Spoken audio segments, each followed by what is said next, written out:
Okay, welcome back. So last but not least, we're going to talk about self-publishing. Although I started in on this when we talked about hybrid. Um, so there's a couple different ways to self-publish. You can find, like, let's say you just want to have your book and just, have it made and you're going to give it as a gift, or you just want to, like, leave it to your kids. And I'm not saying just as in, like, that's not an important thing, because it is. But, like, let's say your goal is not to have your book in bookstores or go to do author events or things like that. You want to have a finished product, but it's not for commercial reasons. It's for, fulfillment, personal satisfaction, to share with friends and family. There's a lot of really easy ways to do it. And the setup can be very simple. The easiest that I've experienced, unfortunately, I hate to say it, is Amazon. And I hate that. Like, I really wish IngramSpark was a little bit easier to use, just because it's not Jeff Bezos. I'm sure they're jerks in their own ways, but they're not Jeff Bezos. Yes, sadly, at this point, Amazon is sort of easy. When I say easy, IngramSpark is pretty easy too. To me at least, not at all. I'm not tech savvy at all. For me, IngramSpark is a teeny bit more complicated, but not much more complicated. The only other trade-off is that when you publish your title, it's, I believe, $45 if you want a paperback, and I believe $25 for an ebook. It's a one-time fee, but if you update your title, you have to pay again.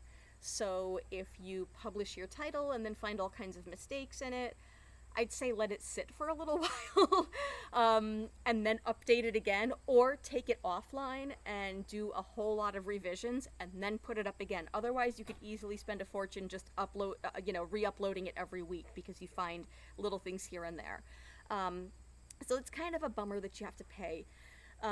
But aside from that, they're very comparable. They both go into distribution. They both go into catalogs for bookstores. You can pay for more advertisement. There's a whole thing with, Amazon ads can be as complicated and expensive as you want to make it. Sometimes people will tell me, like, when they talk about self-publishing, I kind of get the feeling that they think that as soon as they hit publish, like, all eyes are going to be on it. Let me tell you that it's not the case. It's like when you post it. Well, I was going to say it's like when you post something on social media, but it's worse. People aren't going to find your book unless you do a lot of stuff to draw their attention to it. So even if you publish it and then you realize there's some mistakes, chances are, unless you've got, like, a huge following and you've been doing a lot of promotion, no one's going to find it. So I'm not saying that to be insulting. In fact, I'm saying it to be a little bit of a relief, like, hey, no pressure. Just like with anything else that you put on the internet, no one is going to see it unless you kind of drag them to it and compete with the billions of other things getting their attention. So, but also if you're a little bit anxious and you're like, I don't know if I'm ready, publish it, because unless you promote it, it will just sit there if you're not promoting it.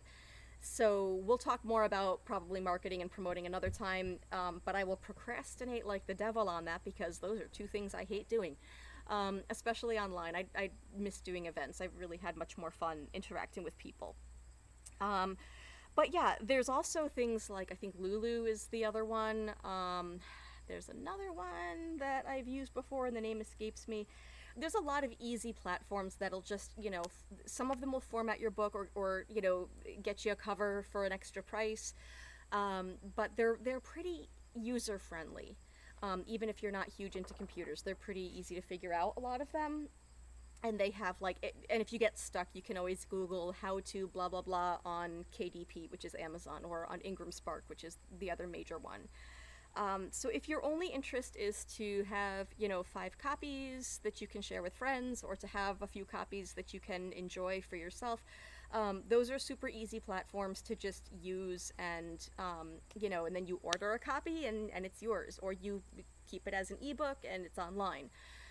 You don't even technically have to charge money for it if it's an ebook. You can just keep making ebooks and give them away to people. If you want to promote your book as, getting it out there, having people reading it, being sort of commercially successful, there's a lot of other steps that have to happen slightly before, during, and after you technically launch. And so that could easily be, dozens of other videos. So I may come back to doing something like that But basically, those are some things that are the basics of self-publishing. I would recommend that you not use Amazon's ISBN number, because then technically Amazon, I don't want to say this the wrong way, it's not that they own your book, but it's that they own the ISBN associated with it, so that gets a little hairy if you wanted to publish it somewhere else. So read the fine print on those things, but it's easy to get an ISBN, and it's better to get a bunch of them, because you can get like one for $200 or 10 for $250 or something weird like that. So, yeah, it's pricey. That's the downside. Copywriting, similar thing. It's easy to do. You just go through, I keep saying it's easy, and I apologize, I shouldn't say that, because people have different comfort levels and skill levels, but what I can say is it's not something that you have to be a specialist in any kind of field to have access to. Copywriting is just under $60 or so, and so you upload your files, you fill out a form, and then it processes, and like in a month or so, depending on how backed up they are, you get a certificate of copyright. So it's not terribly involved. There are also some really great resources for cover art and for book formatting that we can talk about another time. And when you self-publish, you have a lot more creative control. You make more money. Well, you make more money per book. Sometimes you make less money because you do more of the promoting yourself. So it's tricky. You're not getting 7% royalties, but you're working harder to get it into stores and to get it in people's hands. The other trade-off is it is on you to edit. and edit and edit and edit, and don't assume you're finished, because you're never finished, because there's always going to be more, and you'll have, this wonderful reader emailed me. She has a free copy because it's a program that I'm in, where you send out some free copies of ebooks and people write whatever kind of reviews they want to write. And this woman was so sweet. She had it one night, and she's like, "I'm on chapter 19, but there's a mistake here I wanted to tell you about." I'm like, "Oh, that's so nice of you. Thank you." So yeah, you'll get messages like that, and so what I've come to learn is, like, the first couple months or so, you might get a lot of that kind of feedback. Don't freak out. Just update things, and then when you've had like a good year or so away from it, go back through with a fresh perspective and a clear head, edit things again, or have somebody else put eyes on it again. And there are professional editing services out there. They are very pricey. So if your purpose is to have a unique gift or something that you're proud of, you may not want to spend $5,000 to $10,000 for an editor.